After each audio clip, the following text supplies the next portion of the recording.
இன்னைக்கு ரேஷன் கடையில் நம்ம ஆள் வரிசையில் நின்று 3 மணி நேரம் கழித்து திருப்பி வெறும் பையோடு வர்றான். ஒரு ஆள் வரிசையில் நின்றுட்டு அப்படியே புருஷன் பஞ்சாயத்து ரெண்டும் மாற்றி மாற்றி வரிசையில் நின்றுது டர்ன் போட்டு. அப்போ அது ரெண்டும் பாடுற மாதிரி ஒரு பாட்டை ஒரு கவிஞர் எழுதினார். ரேஷன் கடையினிலே புள்ள எத்தனை நேரம் நிற்பேன், ஏன் காலு வலிக்குதடி புள்ள நீ கொஞ்சம் வந்து நில்லு,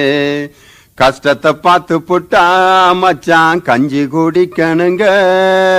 கொஞ்சம் பொறுத்துக்குங்க மச்சான் காலத்தை தள்ளணுமே, ரேஷன் கடையினிலே புள்ள எத்தனை நேரம் நிற்பேன், மண்ணெண்ண வந்துச்சா பாரு புள்ள பின்னால பிளாக்குல போகும் முன்னே, அரிசியும் வந்துச்சா கேளு புள்ள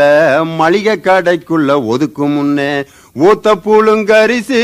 நாத்தம் மூக்க தொலைக்குதடி, அது உள்ளே இருக்குதுன்னு நமக்கு சொல்லாம சொல்லுதடி, மாசம் 10 கிலோ அரிசின்னு ரேஷன் கடையில போட்டாங்க,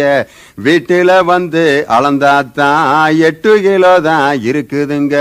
மிச்சம் 2 கிலோ எங்க புள்ள எடையில பையதும் தின்னுருச்சா,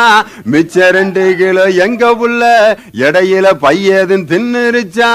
எடைய முழுங்கி புட்டான் அளவை குறைச்சு புட்டான், கவனமா இல்லாட்டி நம்ம கார்டைய அமைக்கிருவான்,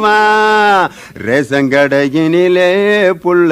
எத்தனை நேரம் நிற்பேன், ஏன் காலு வலிக்குதடி புள்ள நீ கொஞ்சம் வந்து நில்லு.